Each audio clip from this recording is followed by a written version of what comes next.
You're listening to Ecto Portal, a journey into the unknown with Anthony Anderson and Verna Wilson.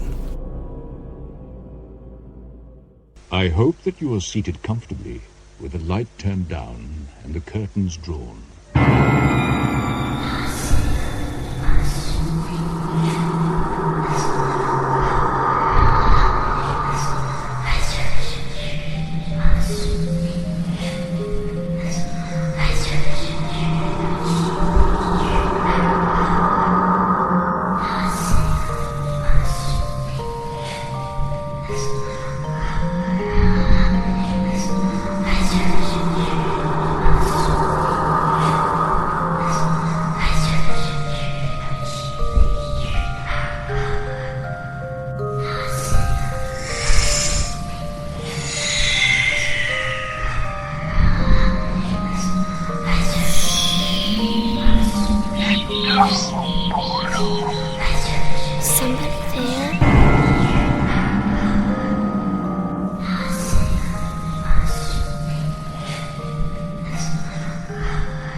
Once again to another journey into the unexplored, the unexplained, Ecto Portal.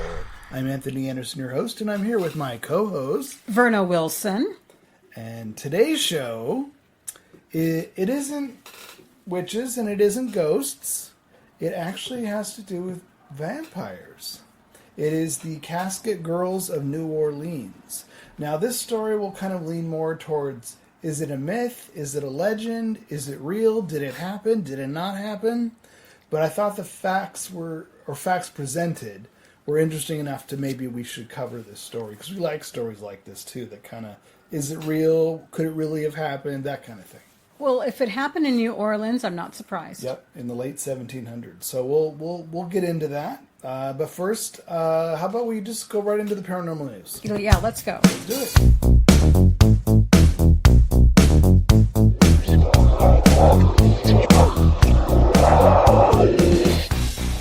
All right, welcome to the paranormal news. I'm going to start off first with a story about Lady Diana. I know you're all thinking, Lady Diana, she's dead. Well, of course she's dead, and that's what relates to this story.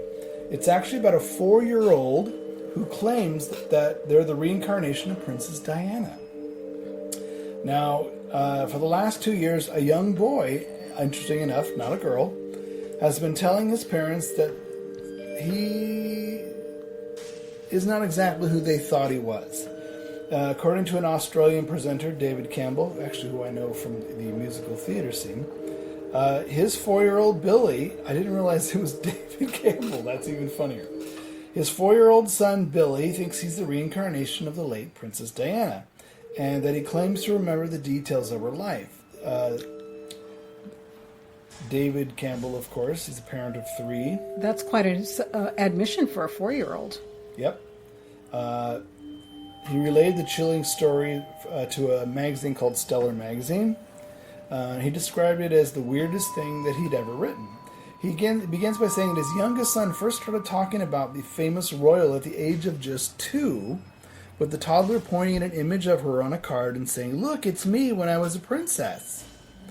Now, despite not having been taught anything about the royal family or the history, Billy's strange comments continued and included one incident where he told his family about having a brother named John. Princess Diana's brother John died before she was born. And another where he mentioned his 2 boys, example William and Harry. He started to refer to his 2 boys, recalls David. When asked about the boys, our then 3-year-old would say his sons. Okay, strange, but sure, mate. And if that weren't enough, the youngster managed to accurately describe what Balmoral, the Queen's favorite residence, looked like without ever having seen it for himself.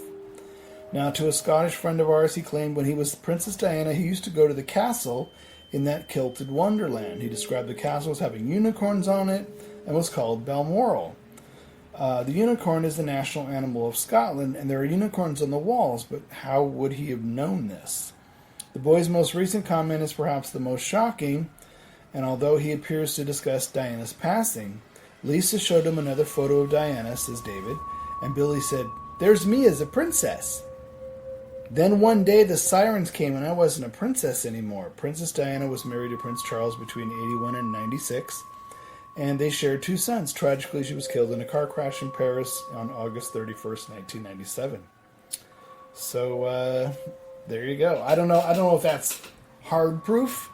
I mean, the kid's not going to sit and watch documentaries about the royal family. Let's face it. When they're that young, I tend to believe them more, but still, it's very surprising. I mean, it's pointing to Diana, go, "That's me as a princess." It's like, I'd want to know more if I were the parent. See, I would wonder, like, did the kid talk to another adult somewhere else that was talking about Princess Diana, and maybe the kid listened and asked questions?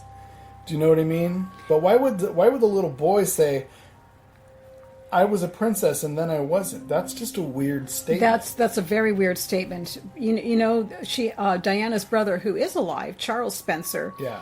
would be able to ask that kid questions and find out if he knows some things, if he still little remembers things. some facts, Little little family things things. that only the family would know. Yeah, I thought that was an interesting article. Yeah, I mean, I've seen actually kids talk about reincarnation before and in front of me, and it's the things that they come up with. It's it's astonishing for their age, and I always sit there and ask them more questions, and then they have to sit there and think about it because they're not familiar with adult way of looking at things, and they'll tell me something, and I'm going, "Oh, that's interesting." So, See, the popular reincarnation theories, I don't know if they all gel the same. That's almost like a blanket. Oh yeah, reincarnation's real. It happens. This happens. This happens. This happens. But all these cases are all a little bit different. You know what I mean? Mm-hmm. So that's one subject, reincarnation, that there may be some other reason for this that we're not aware of. Like I said, maybe the kid's in tune with some kind of spirit connection.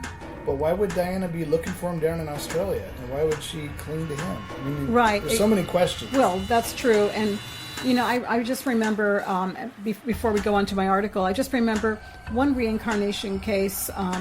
When I was living in another apartment in San Francisco, a friend was visiting with her little boy. He was maybe about 6 years old. Yeah. And he looked around and he goes, "Mom, this used to be a hotel." And she goes, "Well, how do you know that? Come on, how do you know?" And I said, "No, she's right. He's right. This was a hotel back in the early 1900s. And so how did he know that? He just picked up on it. He picked up on it, yeah. Kids can pick up on stuff. Most of them grow out of that stuff because they're told not to pay attention, don't act up, don't be silly. Or the memories simply fade. Or the memories fade, or they're just not as perceptive anymore. Or They pushed get in the background. Distracted by other things. And They're going through the process of growing when you're up. a little kid, you're distracted by what you want to be distracted by. And believe then me, you're told what to do. Right, and believe me, when I was a little kid, I was distracted by a lot of things that adults found strange, and I'm sure you were too. That's why we're here. Yep, that's exactly why we're here. That's why we're here. All right, what have you got? Well, I've got this came from the Mirror, It must be true. and it must be true. Just like if you hear it on Ecto Portal, it must be true. Right. Or is it? Right, exactly. The most foul-mouthed haunted doll in the UK. Linda? Well, that's in California. UK. She's not in the UK, but All right. but we could do another story about Linda. Oh, there's so many stories. I know, but foul-mouthed, well, Yeah. that's saying something. Exactly. So anyway, it's apparently this foul-mouthed doll has been swearing at ghost hunters. That's awesome. Yeah, I know.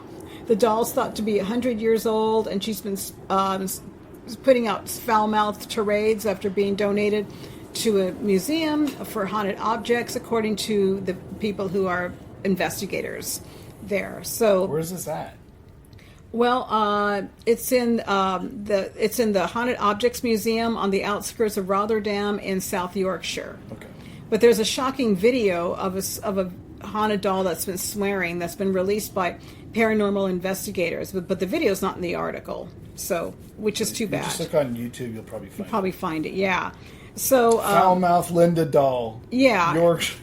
So the museum's curators, Lee Steer and Lindsay Sharon, picked her up from an anonymous donor in Lowestoft, Suffolk, a year ago, and Lindsay, who's used electronic EVPs to pick up the voice, said that she was blotting out obscene 4-letter swear words. Oh. And when hunting for a response from the doll, Lindsay asked, "Is that your real name?" To which a voice thought to be the doll's voice appears to apply your FUCK'd. Wow. And in another exchange, the doll was asked, "Who are you more scared of?" And again, Scarlett is believed to have replied, "Lindsay." So, Lindsay. Okay. So anyway, during the time of the recording, no one has said the woman's name, and Lindsay believes the doll, which was donated to her by an elderly lady, is 100 years old, and the lady who owned her contacted them and said that because her health deteriorated, she blamed her ailments on the doll. Oh. Okay. I don't know why. Sounds a little easy to me. Yeah. So she wanted to get rid of Scarlett, so they took her. So they took her in, and they were recording audio and video around the objects in the museum, and the things they get from Scarlett are F this or shut the F up. Wow. And she recently blurted out, "Potty mouth Polly." "You is what I effing would have called idiot," it. and they say it's kind of funny, but she's becoming one of the most cherished items in the museum. Oh. So yeah. So anyway, she's becoming very cherished in the museum, and she's getting a lot of attention. And they said the doll loves attention.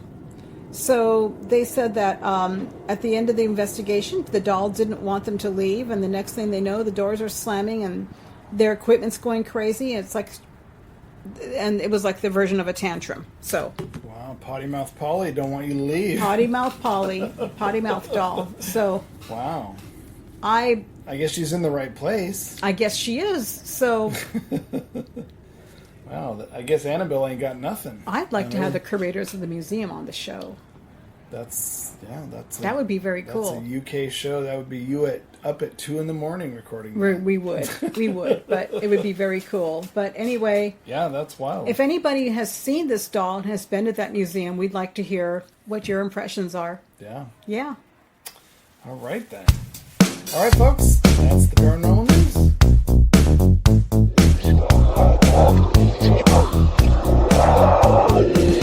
Okay, and welcome back from the paranormal news.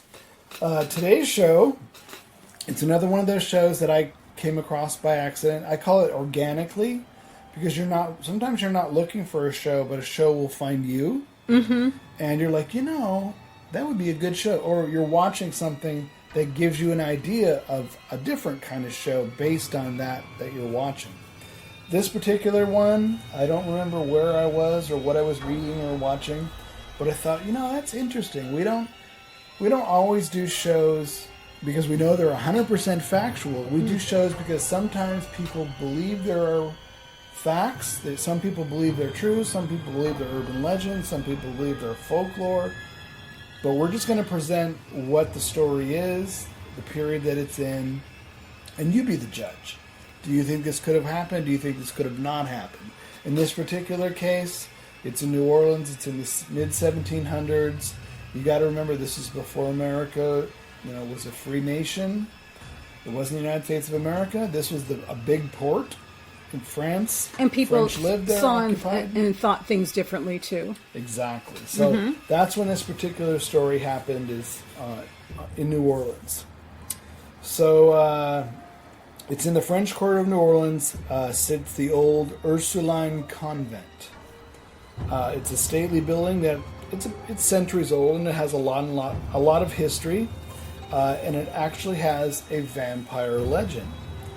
It's been attached to the place for some time. A lot of people say that it was during the colonial period that the convent became a home, or maybe a prison, to a group of vampires known as the Casket Girls. Now, the vampire legend of the Casket Girls is pretty popular with tour guides who give the walking ghost tours and stuff in New Orleans. However, there seems to not be an official version. Again, this is, there could be variations of the story. This version tells you this version tells you that. So rather than we're going to give you a little bit of details here and there, and then you can kind of make up your own mind based on those. So New Orleans was founded with the intention that it would serve as a strategic port in New France. During the early days, there were very few French women living there. Because of this, the French officials were concerned that the settlement wouldn't thrive, so the government ended up sending women from France to help populate this colony. That wasn't uncommon then. In 1728, this tells you how long ago that was, a new group of women arrived from New Orleans. They were all orphans from different backgrounds. Most of them were respectable. And they were actually handpicked before they came on their boat ride for the journey. When they disembarked from the ship, the residents of the city noticed how pale all of these young women looked. Their luggage was also quite striking. Each woman brought a trunk that resembled a casket. Hence, they became known as the Casket Girls. Now, they were each given lodging in this convent by the nuns on the third floor of the convent, which is considered the attic, until suitable husbands could be found and they could be married off to help populate New France. Shortly after the arrival of the Casket Girls, the city started to experience mysterious deaths. Now, to me, this seems like a far-fetched connection, because just because you have mysterious deaths in a city, especially a port, and you connect it to 28 women arriving on a ship, each carrying Think about luggage. the people coming from different places. Yeah, it's a port. It's a port. They bring diseases. They bring... I mean, we all know New Orleans. It has a lot of stories. It has a lot of history. Oh, yeah. There's deaths. There's everything. Yeah, It's a melting pot. right. The nuns became suspicious of the women who they had taken in. One night, they went to check the mysterious casket-shaped trunks. The nuns did. And they would open them up, and assuming they would be filled with clothing, possessions brought over from France. However, when they opened the trunks, they were all empty. Well, of course, they put their stuff away. I don't know. They were settled. Now, this is the point in the story where the different legends and variations start to branch off in different directions. In one version, the Casket Girls smuggled vampires in the New World inside the chest, so they were their keepers. They were the Renfields to Dracula's. Which, again, I'm sorry, I'm rolling my eyes. she is. You can probably hear her roll her eyes. You can hear me roll my eyes, folks. In the other version, the Casket Girls, the girls themselves are the vampires, and they sleep in the chests during the daylight. Oh, of course. Now, can you really see a nun letting 28 women sleep during the day? No. Upstairs? No. They would put them into chores. They would make arrangements to marry them off. That was the whole point of them staying They would there, keep them right? busy. Yeah. Yeah. Yeah, you wouldn't be like, okay, girls, go out on your drinking binge at night and sleep all day. That's what the nunnery's for. And coming to clean their room, and they see somebody sitting there laying in a casket with their arms full. No. Yeah. It's like, please. Okay, so realizing the vampiric issue, the nuns decided, they assumed it was vampires, I guess, because they were empty. I guess nuns just jumped to conclusions right away. It's evil. So they actually, they have shutters on the third floor windows, and they nailed them shut. They're using silver nails that they had the Pope bless. And then they nailed them all shut. So you couldn't get any light into the attic. Now, I don't know how that shuts out the evil. It looks like it would help a vampire, right? Because there's no light coming in. You could, Yeah, if they thrive in the dark, right? Yeah. So depending upon the version, this was done to either to seal the vampires in or prevent them from returning to their caskets. Now, Why didn't they just simply ask him to move? kick them out. Something like that. Those shutters remain closed to this day, lest the vampires return. Now, the vampire tale as it exists today is kind of a lot of misunderstanding and a lot of mythologizing. So we're going to look at each detail and compare it to what's known of New Orleans history. So women were indeed sent from France to Louisiana on various occasions that they would marry the colonists there and help the community thrive. Some sources say that the Casket Girls arrived in 1728. Historical records don't support this. The only women to arrive in New Orleans that year were the Ursuline nuns. So the women who now identify as the Casket Girls, it says they probably came to New Orleans around 1721. So that year, 88 women arrived on a ship, La Baleine. Most came from La Salpêtrière, which was a women's prison, orphanage, and home for the poor. It's unclear how many of the 88 were hand-picked Casket Girls. Some scholars even say that there weren't any at all in New Orleans. Now, regardless, it would seem the arrivals of the Casket Girls in 1721 and the Ursulines nuns in 1728 were conflated into a single story. So that's like the nuns arrived, 7 years after Yeah, that's... the people they were supposed to house in their convent? Right, so that doesn't make any sense, that the story facts. That doesn't line up history-wise. But also these girls would have came... I'm not surprised they would have came from orphanages and places like that, because they probably shipped them to find work. And husbands. To work, populate your colony. Husbands populate the place, Yeah. and promise them a job or promise them a husband, whatever. Yeah. So, yeah. So when the women did arrive, they didn't bring large coffin-like chests. They actually carried what's called a cassette. A cassette is a small box that held supplies and valuables. Now, a cassette translates to English as casket. Oh, well, that makes sense. And it may surprise you to learn that the word casket originally meant a small box. Right. That makes sense. Its funerary definition was added in the late 19th century. Because of the boxes, the women were referred to as filles à la cassette, which roughly translates to casket girls. Sounds like this translated into gossip. Doesn't it? Now, it sounds like the Orleans would take this and run with it, though. Because the language has changed, the sobriquet gives an entirely different impression today than it did in the 1700s. So, did they ever actually live in the Ursuline convent? The answer is no, for two reasons. First, the Ursulines arrived 7 years after the Casket Girls. Secondly, the convent building we see today wasn't finished until 1752 to 1753, and as such, the timeline doesn't fit with the vampire girls getting sealed up on the third floor. It'd make a great horror movie, though, wouldn't it? It would.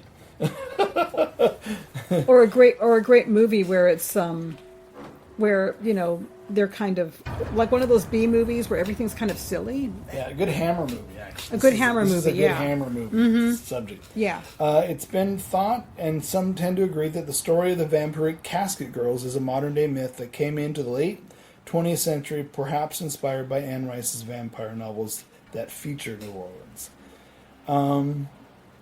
There's some other facts that were found. The convent, although it seems unlikely that the Ursuline convent played host to a group of vampires, it's still a fantastic site to visit. The building is the oldest in the Mississippi Valley, with construction having been completed in 1752-1753.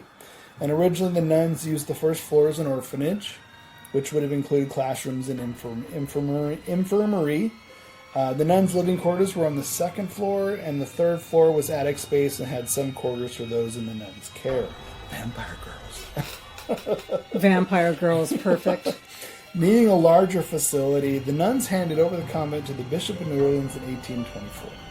Then became the bishop's residence until 1899, and during that time period they added a chapel in 1848.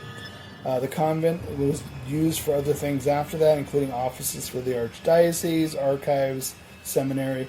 Today, the convent is part of the Catholic Cultural Heritage Center of the Archdiocese of New Orleans. The house is a museum where you can learn about how the Ursulines and their convent fit into the history of New Orleans.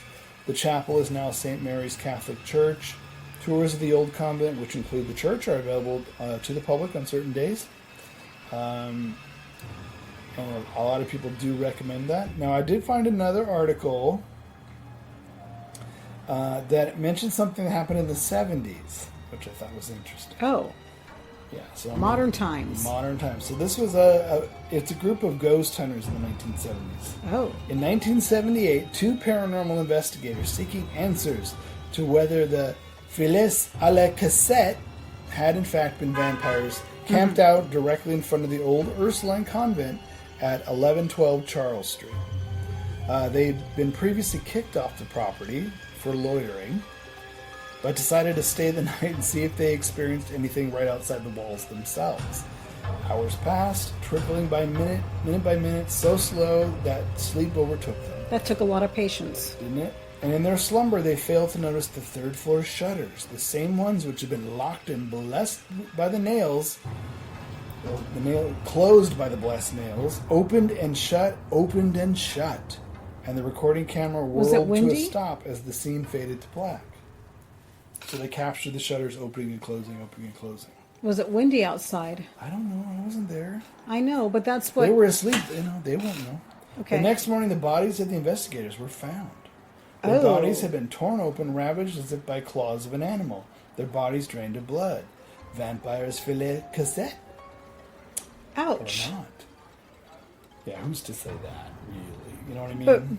But what were their names? Is there an investigation into that? Yeah, I had a lot of questions myself. It's like you just don't say a story like that unless you have investigations, find out what their names were. Yeah. Did this really happen? Or are you just embellishing? Yeah, this is what I'm saying. And who knows? Who knows? So there you go. I can't imagine later, somebody taking over the convent and putting up with a lot of vampire story nonsense, But it's New Orleans, too. It's New Orleans, yeah. You got so much history and so much superstition. Definitely. Mythology, voodoo, Oh, yeah. that I'm sure this story was created. Someone probably had, some strange pale girl came over from France with a big old trunk that looked like a casket. Of course she was pale. She had a long But what I'm voyage. saying is, if someone stayed there or two stayed there, they had these giant trunks, rumors start, they start adding on to that. She Oh my probably- God, there was at least 12 She girls probably that existed stayed. on dried meat and ship biscuits. But what I'm saying is, if someone did stay with the nuns and they put her in the attic, because that's where the nuns put her, she's pale, she has a giant trunk that looks like a casket. Oh my God, she's probably a vampire. Mm-hmm. This is how This is crap how it gets starts. started. Yeah, yeah. And then, of course, the mythology. Oh my God, they nailed the shutters shut. No, they just probably shut them because it keeps it cooler. But you notice nobody ever talked to the women to ask them questions about themselves. Oh, did they? Oh, I don't. From what I hear, they didn't. Yeah. They're just talking about And if them, it's but not to hearsay, them. Who do you talk to? Yeah, You can't, right? maybe ask them questions. Where did you come from? You know, and who are you? What do you come here for? Who are you? Are you a Yeah, vampire? instead of talking and whispering about them. Ooh, look at that pale girl. Look at her shape of her suitcase or trunk, rather, not Yeah, suitcase. Trunk. I have a hunch it's gossip turned into. I have mythology. a hunch, but it's an interesting story, and it's very cool that it's one of the stories about that famous city, Mm-hmm. and I did find another article. Someone took video of the actual convent during the day, and they did find some of the shutters were open. So there goes that theory. there about goes they're that. always nailed shut. Well, maybe they were for a long time, but maybe they decided. Well, I guess the nuns would be long gone, so it wouldn't. Yeah, be they decided. we're just going to open them now. Yeah. Now it's a museum. You'd want to keep them shut to preserve all the stuff inside. Exactly. But there you go. Again, like I said, we don't always say that they're true stories on Ecto Portal, but we're going to tell you stories some people think are true. Some parts of it are true, some aren't true, or it's not true at all. Or the story that's been passed down, and Yeah. it's legend now, and I just thought it was interesting. Like I said, it would make a fabulous movie or a book. it really would. Yeah, Someone hasn't done that, they really should. yeah. All right, folks, there's another episode of Ecto Portal, another vampire story. And I guess until next week, we'll say goodbye. Bye. See you later.